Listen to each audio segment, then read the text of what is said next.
Good morning everyone. मैं मनु कुमारी आपके अपने channel Manu Hindi Y GK में स्वागत करती हूँ। आज हम लोग पढ़ेंगे गोदावरी की सहायक नदियाँ और गोदावरी से जितने भी इम्पोर्टेंट क्वेश्चन हैं सभी करेंगे। ध्यान से पढ़ना। सबसे पहले हम लोग गोदावरी के बारे में डिटेल से पढ़ेंगे और फिर बाद में गोदावरी की सहायक नदियाँ कहाँ से निकली और किस पहाड़ी से निकली सभी पढ़ेंगे। ठीक है, ध्यान से पढ़ना, आपको याद हो जाएगा। सबसे पहले है गोदावरी को दक्षिण गंगा या वृद्ध गंगा भी कहा जाता है। ठीक है, याद रखना। दूसरा है गंगा के बाद भारत की दूसरी सबसे लंबी नदी है। ठीक है, फिर इसकी लंबाई है 1455 किलोमीटर। और गोदावरी का उद्गम स्थल क्या है? ब्रह्मगिरी पर्वत है, जो महाराष्ट्र के नासिक के त्र्यंबकम से हुआ है। ठीक है, ज़्यादातर यही होता है कि गोदावरी का उद्गम स्थल क्या है, तो त्र्यंबकम, महाराष्ट्र के त्र्यंबकम। लेकिन पर्वत कौन सा है, तो ब्रह्मगिरी पर्वत है, याद रखना। ठीक है, फिर है यह महाराष्ट्र और तेलंगाना, छत्तीसगढ़, आंध्र प्रदेश 4 राज्यों से होकर बहती है। गोदावरी नदी कितने राज्यों से होकर बहती है, तो 4 राज्यों से होकर बहती है और फिर बाद में बंगाल की खाड़ी में मिल जाती है। यानी ये नदी पश्चिम से पूर्व की ओर बहती है, याद रखना। ठीक है, फिर है गोदावरी के तट पर बसे शहर नासिक, नागपुर, औरंगाबाद, नांदेड़, राजमुंद्री आदि हैं। ठीक है, फिर इधर देखो 7 नंबर पॉइंट है गोदावरी की सहायक नदियाँ। गोदावरी की सहायक नदियाँ हैं इंद्रावती, पूर्णा नदी, वर्धा नदी, पेनगंगा, वैनगंगा, साबरी नदी, प्रवरा नदी, मूला नदी, मंजीरा नदी, प्राणहिता नदी, दरना नदी आदि हैं। ठीक है, अभी देखो हम लोग नदियाँ कहाँ से निकली और कहाँ पे मिली ये देखेंगे। अब हम लोग देखो, यहाँ त्र्यंबकम पहाड़ी है, त्र्यंबकम पहाड़ी है, यहाँ से निकली है गोदावरी नदी।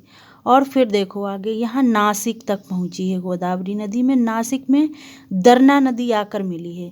दरना नदी का उद्गम क्या है, तो कलसुबाई चोटी है। ठीक है, याद रखना, दरना नदी का उद्गम है कलसुबाई चोटी से।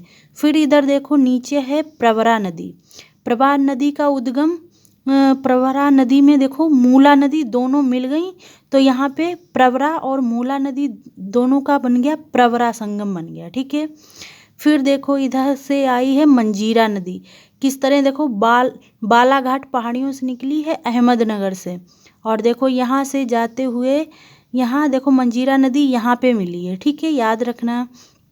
फिर है पूर्णा नदी। पूर्णा नदी देखो मध्य प्रदेश के बैतूल से निकली है और किस जिले में मिली, परभरणी जिले में मिली जाकर पूर्णा नदी। ठीक है, और फिर इधर देखो यहाँ औरंगाबाद की पहाड़ियों से पेनगंगा निकली है। और देखो पेनगंगा की 2 नदियाँ सहायक हैं। देखो पेनगंगा में आके वर्धा नदी मिली है, वर्धा नदी मध्य प्रदेश से निकली है। और इधर देखो बेनगंगा, बेनगंगा मध्य प्रदेश की महादेव पहाड़ियों से निकली है, याद रखना।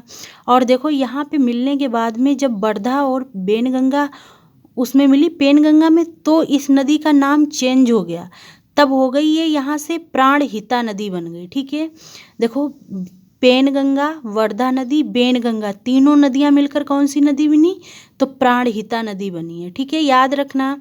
फिर इधर देखो ओडिशा के कालाहांडी से निकली है इंद्रावती नदी और ये मिली आके गोदावरी में, तो किस जगह पे, भद्रकाली, बीजापुर, छत्तीसगढ़ में मिली है, याद रखना।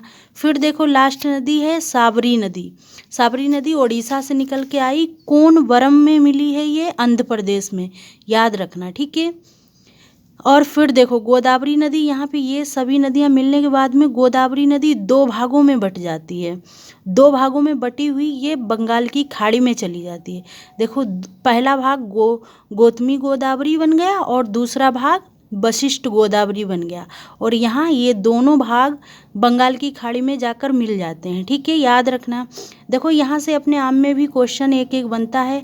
जैसे ये है मंजीरा नदी, तो ऐसे पूछ लेगा कि मंजीरा नदी किस पहाड़ी से निकलती है, तो आप याद रखना बालाघाटी पहाड़ी से निकलती है।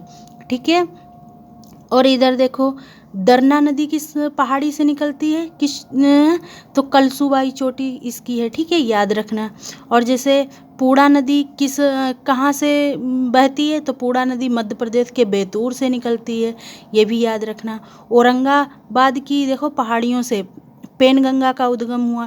क्वेश्चन बनेगा कि पेनगंगा कहाँ से निकलती है, तो औरंगाबाद की पहाड़ियों से निकलती है। अपने आप में एक क्वेश्चन है, अच्छे से याद कर लेना, ठीक है, वेरी इंपॉर्टेंट है। अब हम मिलेंगे नेक्स्ट वीडियो में।